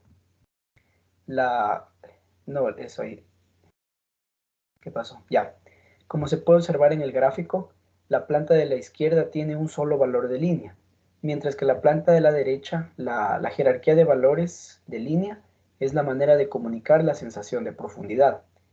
Con el valor de línea más intenso se contornean las formas más próximas al observador.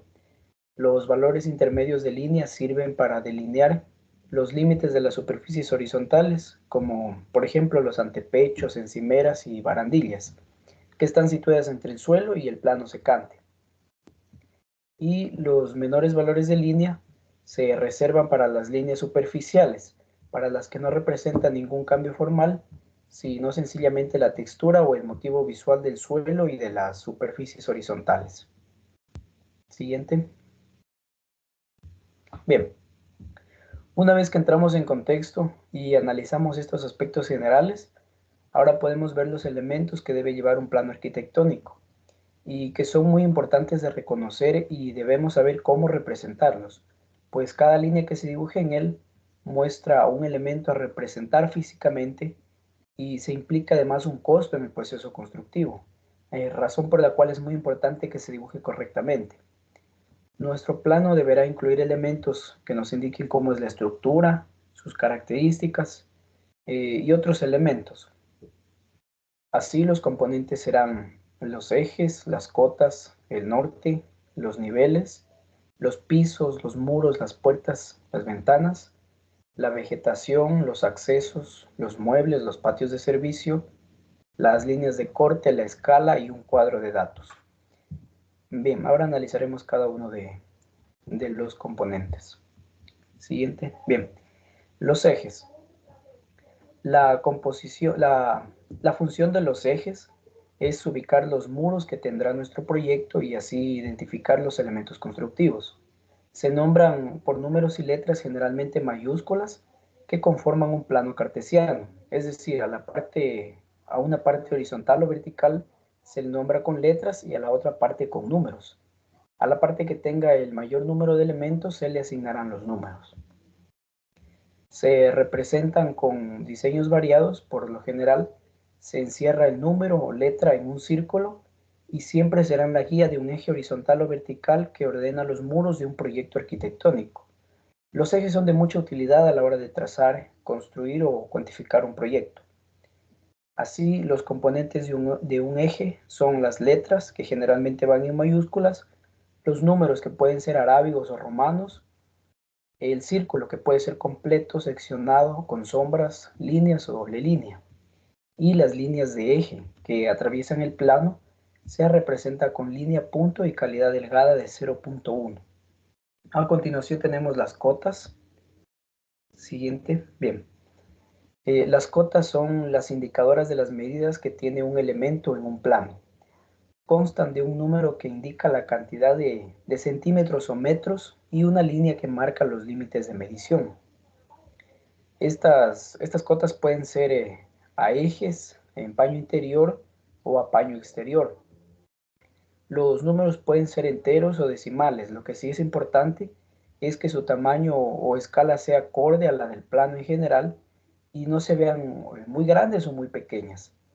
Los límites de la cota generalmente se representan con diversos dibujos. Pueden ser flechas, puntos, líneas gruesas o diagonales. Siguiente. Tenemos también el norte. es el símbolo que consiste en una flecha que apunta hacia el norte y sirve obviamente para ubicar el norte y las coordenadas exactas del terreno a construir. Se representa con una flecha y la letra N. Este símbolo es muy útil para indicar la orientación de nuestra edificación. Siempre se debe marcar el norte en la solapa y en la localización más grande y en los demás planos. Esto es muy útil para la hora de hacer el trazo del proyecto en el terreno. A continuación tenemos los niveles. Su representación es importante, ya que indican las diferentes alturas de las losas o placas del diseño respecto a un punto que corresponde al nivel 0. En una misma planta se deben indicar los diferentes niveles de los espacios en caso de existir variación, o también para identificar con facilidad en caso de ser necesario. Tenemos los pisos a continuación.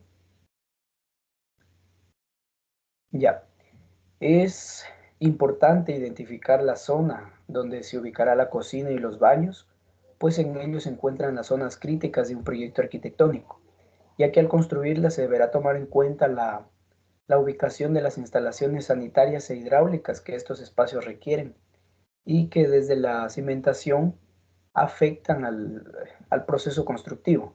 Es importante también que se diferencien de las demás zonas y no olvidar que por esta razón se debe destacar su ubicación, esto con líneas suaves, un color gris y de calidad 0.1, esto que marca el piso. En los baños se puede situar se puede simular el azulejo de 10 por 10 centímetros, en la cocina de 30 por 30, y esto es importante también cuidar de que no se encimen en el mobiliario ni con el abatimiento de las puertas. A continuación tenemos los muros. Bien, la representación de muros es de gran importancia, pues los muros serán los portadores de carga o bien las divisiones de los espacios que habrá dentro de una edificación, por lo cual es muy importante que se representen de la forma adecuada. Respecto a los muros de carga, estos muros tendrán una función estructural, es decir, son las paredes que soportan otros elementos de la construcción. Cuando se habla de muros de carga, hay que reconocer que el material más empleado para esta tarea es el ladrillo, y por ser un material resistente y duradero. Otras veces los muros de carga están confeccionados en bloques de hormigón, destacando que con este material se puede lograr una gran altura. Su medida estándar es de 15 centímetros. Por lo general este es el ancho con el que representamos al muro en general y existen dos variantes de representación. La representación 1 son dos líneas delgadas con calidad de 0.1 y una separación entre ellas de 15 centímetros y en medio dos líneas gruesas con calidad de 0.5 y una separación entre ellas de 9 centímetros. Y la segunda representación son dos líneas gruesas de calidad 0.5 y separación entre ellas de 15 centímetros. Tenemos igual los muros divisorios que tienen la función de separar, aislar y pueden tener propiedades acústicas, aislantes, térmicas o impermeables. Se hacen de materiales diversos según su forma y material y asimismo tienen diferente clasificación. Se representan generalmente con dos líneas delgadas de 0.1 con una separación de 15 centímetros. Esto cuando se refiere a un muro de tabique normal o de 10 centímetros si es tabla roca, madera u otros elementos similares.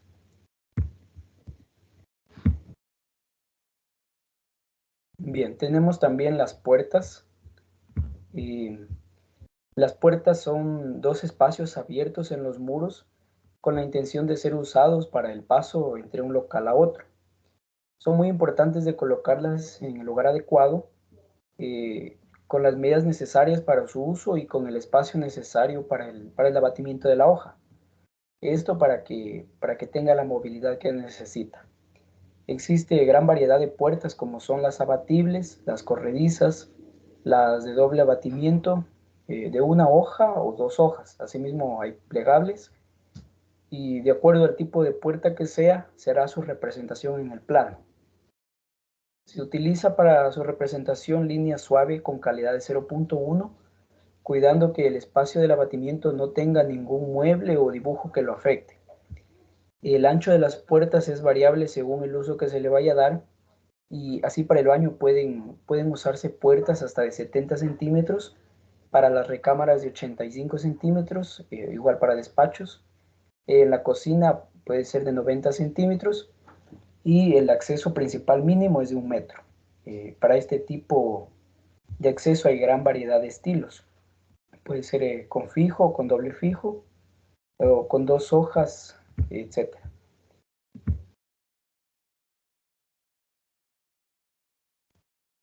Bien, a continuación tenemos las ventanas. Las ventanas son elementos importantes en todo plano arquitectónico, ya que nos muestran los espacios en donde se debe dejar de construir un muro para que exista un espacio abierto a través del cual se podrá iluminar y ventilar. No proveer del tamaño adecuado o no colocarlas por omisión en un plano podría ocasionar gastos infructuosos e innecesarios, además de retrasos en la obra. Hay variedad de materiales de ventana, pueden ser de madera, PVC, aluminio, herrería, etc. Y de acuerdo a su forma y función, hay las corredizas, de abatimiento, de resbalón, guillotina, entre otras. De acuerdo a su forma y altura, pueden ser de piso a techo o con antepecho. Todas estas son características que se debe representar en los planos, y una sola línea inadecuada puede dejar de mostrar las características que deseamos que tenga nuestra ventana. Se representa con un corte en el muro y con 2 líneas separadas de 5 centímetros con calidad de 0.1 y de acuerdo a cómo deseamos que sean sus características. Siguiente. Bien, aquí podemos observar una clasificación de las ventanas y poder entender mucho mejor los tipos que hay. Puede ser según su perfilería, o según la apertura o según su diseño. A continuación tenemos la vegetación.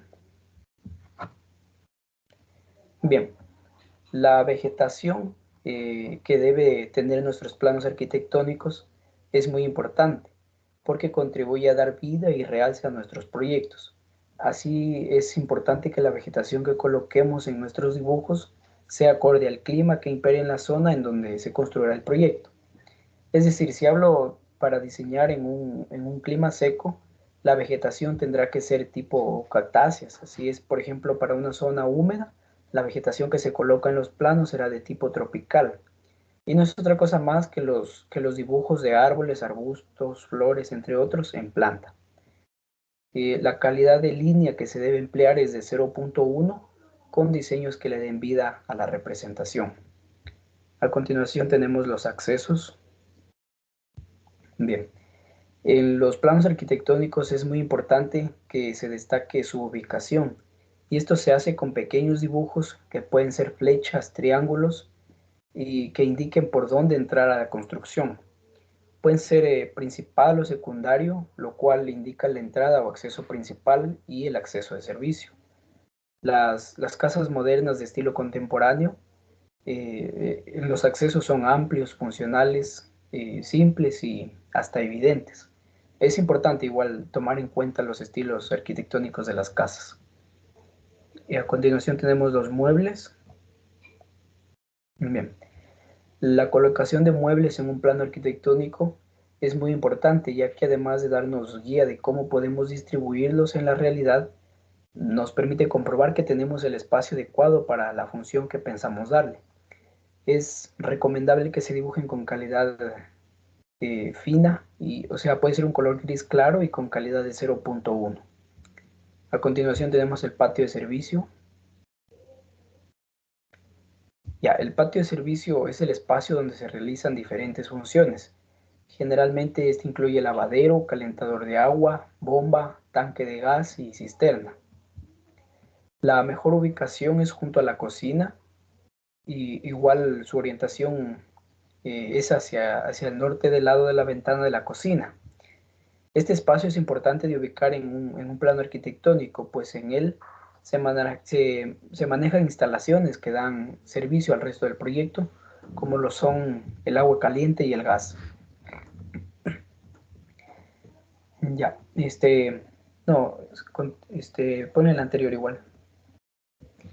Ya, se representa en un plano con una cruz, con una línea recta en calidad de 0.1 que marca el patio de servicio y además es un espacio vacío que no tendrá techo, salvo el volado que por lo regular cubre el área del lavadero y se representa con una línea puntada con segmentos pequeños y calidad de 0.1. A continuación tenemos las líneas de corte. Ya, el corte es la manera de ver con profundidad la estructura de una edificación. Podemos ver los muros principales que soportan la estructura. Asimismo podemos ver elementos secundarios y los accesorios. El plano de corte que indica la línea de eje se representa con línea punto y resaltando los dos trazos gruesos al final con dos flechas que indican la dirección y proyección del corte. Asimismo se utiliza letras mayúsculas para identificar y denominar el corte. A continuación tenemos la escala.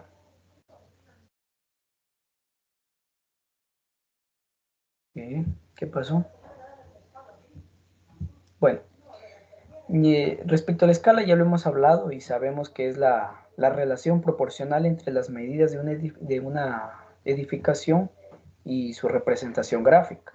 La escala en la que se trabaja la planta es la misma para realizar las fachadas y los cortes por medio de las proyecciones y se debe indicar en cada gráfico, ya sea de manera gráfica o numérica. Tenemos el cuadro de datos. El cuadro de datos es una identificación de las características generales del proyecto arquitectónico o de las representaciones que se realizan en los planos.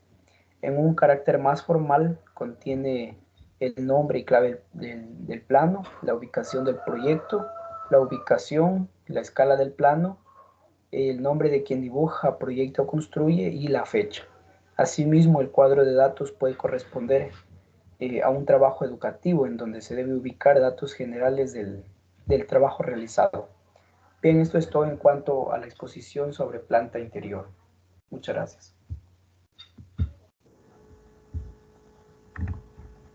Yo les voy a hablar sobre la proyección de fachadas.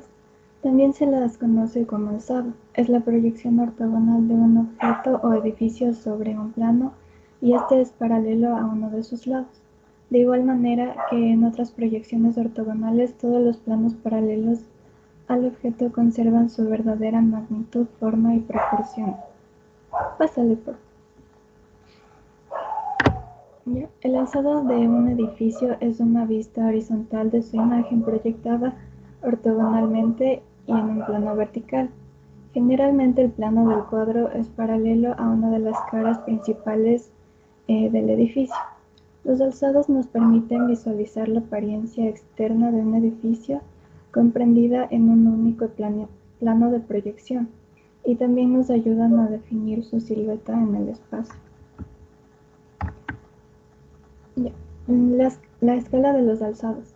Se dibujan por lo general a la misma escala que las plantas, es decir, a una escala 1:100 y 1:50.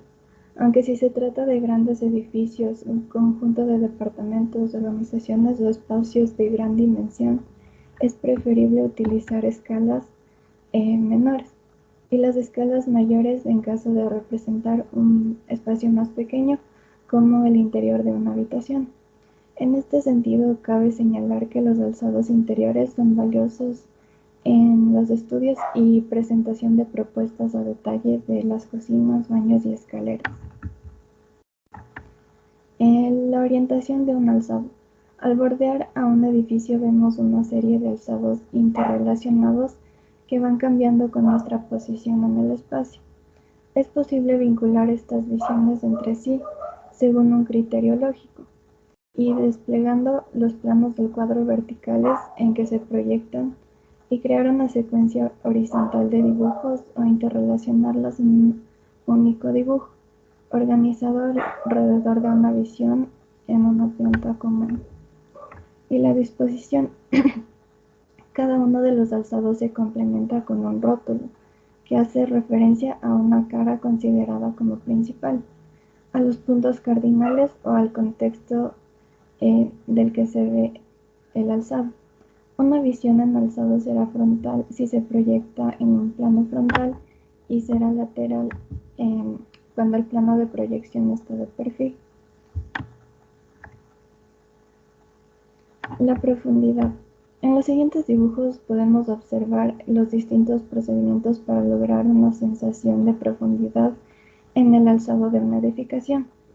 Como podemos ver en el primer gráfico, el alzado consta de un solo valor de línea. En el segundo gráfico, la profundidad se expresa mediante la jerarquización de los valores de línea, es decir, de líneas gruesas hasta las más delgadas.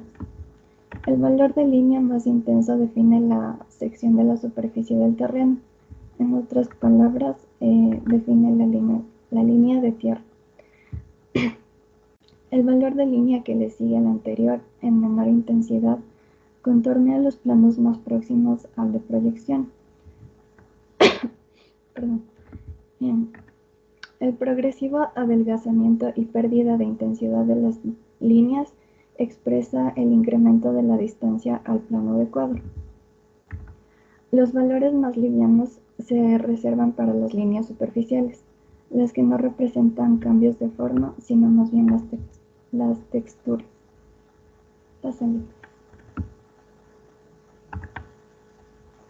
Los valores tonales de los alzados representan las sombras proyectadas y definen tres zonas. El espacio en primer plano interpuesto entre el plano secante y la fachada del edificio. Aplicar al edificio la gama de tonos apropiada e introducir contrastes entre el primero y el último término. Y situar los planos más oscuros delante de los más claros o viceversa.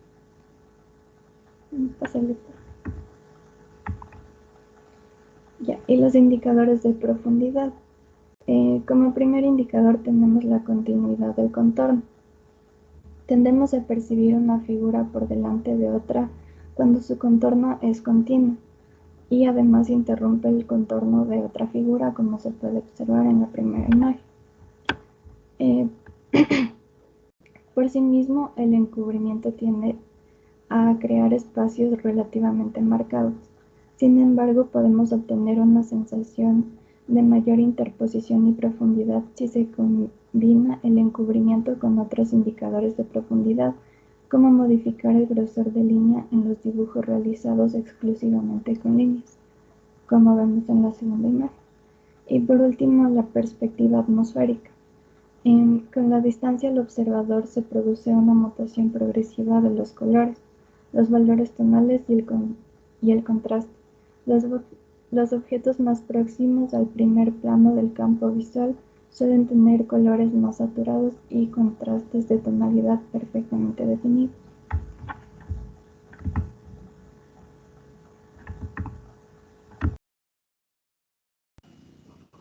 Ya, ahora en cortes o seccionamientos.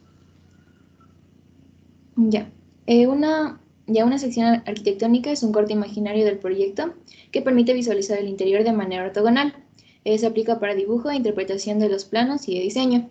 Y esto nos ayuda a comprender la profundidad del diseño con el conocimiento del espacio tridimensional de este mismo. Ya.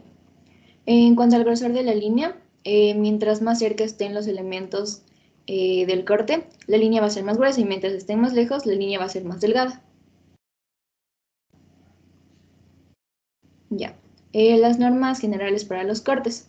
La primera norma nos dice que el corte, a diferencia de las plantas, se debe dibujar en todo el proyecto, ya que se afecta toda la estructura al mismo tiempo y nunca debe ser separado por pisos. En cuanto a la segunda norma, un corte puede ser de dos tipos básicos. Se puede realizar tantos cortes como nosotros queramos, aunque el mínimo son 2 cortes para proyectos menores más pequeños, como son viviendas, que es uno longitudinal y uno transversal. Y para ya más edificios más complejos, se puede hacer los cortes que se vean necesarios. Y la tercera norma nos habla que siempre debemos señalizar En las plantas, el lugar por donde pasa, se proyecta nuestro corte. Y bueno, ahí vemos un ejemplo de una vivienda. En la primera, bueno, en la segunda imagen sería cómo se vería el corte.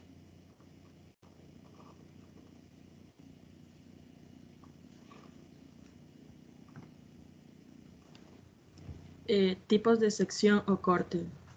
Como pueden ver, hay sección transversal que indica una sección del lado corto del proyecto.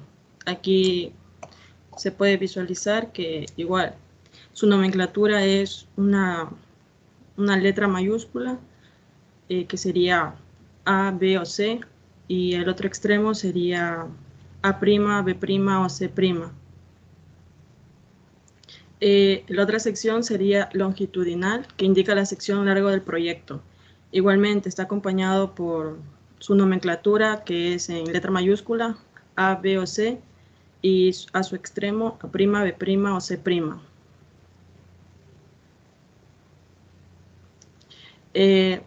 El contenido que debe llevar una sección tiene que ser, tiene que tener niveles, ejes de ambientación, muebles fijos, figura humana, ubicación del corte, puertas, ventanas, acabados, altura de acabados en muros, escala y cotas. Bueno, también tenemos el corte fachada. ¿Qué es un corte fachada? Es una sección de un área determinada en mayor escala que muestra más detalle lo que son los acabados. Las diferencias entre corte, fachada y corte fachada es que el corte representa las relaciones espaciales interiores y se usa para entender el funcionamiento interior. En cambio, la fachada explica la composición de la relación en el entorno y lo que pasa en el interior como en el exterior. Entonces, el corte fachada, como ya lo mencioné hace un momento, es lo que determina la forma de construir dependiendo del detalle. Eso quiere decir que tiene que ser más detallada, lo más detallada posible.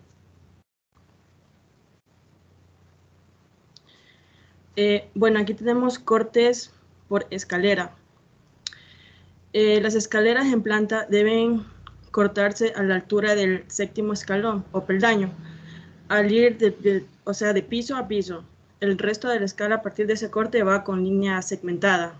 Como podemos ver, aquí tenemos lo que es la vista en planta y también dice, proyectando las líneas del piso, la línea de tierra, para luego trazar las horizontales que nos definen la contrahuella y huella. Paola, un momento ahí. Creo que terminamos la hora y usted es la última que expone, Paola. Sí, profe. Ya. Bueno, una cuestión importante para los dos grupos. Creo que le vamos a cortar porque la parte esto del corte por la escalera yo creo que debemos definirlo en la tercera unidad. ¿Sí? O sea, y en la tercera unidad es donde vamos a ampliar esta parte de corte de escalera. No sé si qué más tienes rápidamente, si tienen otra, es todo escalera, corte en chimeneas. Son cosas que, bueno, yo creo que les dejarían ahí la información, pero ya, gracias. Pero esta parte es más desarrollada en la tercera unidad, donde vamos a ver escaleras, vamos a ver ya pisos intermedios y toda la cuestión y cómo los dibujos en planta se dibuja la cuestión. Ojo, para el resto de equipo, chicos, tienen que organizar el tiempo que yo di un tiempo. Y prácticamente se ha pasado 45 minutos en el tiempo y no terminaron los jóvenes. Yo acabo de cortar la cuestión de esto, ¿sí? Nos quedan 3 grupos de la unidad 2 para la otra clase, ¿sí? Es muy importante. Digamos, otra cosa. Si me hace una presentación y se pone a leer, yo para eso la puedo leer tranquilamente, ¿sí? Sí, ok. Una presentación es menos contenido y usted tiene que ir explicando. no sé, si el manejo esto, cuestión, por ejemplo, de antes de que presenten ustedes, digamos, a ver, ensayemos, me puedes dar el control porque quiero señalar algunas cosas pequeñitas, o sea, eso ustedes ya tenían que manejarlo, ¿sí? Para ver cómo esa cuestión, si no me pone a leer toda la diapositiva y se alarga el tiempo. Y se alarga el tiempo como nos hemos alargado aquí, ¿sí? Entonces, para los 3 grupos que faltan y el resto, que va igual, vamos a seguir en exposiciones, ojos en esa cuestión. Bueno, el día jueves tenemos siquiera las 4 horas, iniciará, por favor. Hoy hemos visto el grupo A y el grupo C, ¿no? ¿Correcto? Sí, profe. Sí, ¿no? Va el día jueves, por favor, el primerito, el grupo E. Así que si no está el grupo completo, automáticamente no exponen, tienen 0. ¿Ok? Vamos, puntualidad, 7 y 5 inician a exponer. Y algo más, ya. La otra parte que es de la unidad 13, eso lo haremos la otra semana. En todo caso, yo creo que máximo 2 horas. En 2 horas tiene que terminar los 2 grupos que nos faltan. No más de esas 2 horas. Y las 2 horas que nos restaría sería para complementar todo lo que ustedes un poco hoy explicaron con mi explicación y continuar exactamente con los cortes, porque a mí me hubiera gustado aquí los cortes un poco más extenso, cómo se hacen, cómo se cortan muebles y todo eso. Por el corte escaleras estamos en la tercera unidad. Chao, jóvenes. Yo tengo clases a las 2 de la tarde con otro paralelo y tengo que preparar algo para ellos. Nos vemos, chicos. Chao, profe. Chao, chao. Gracias, profe. Ok.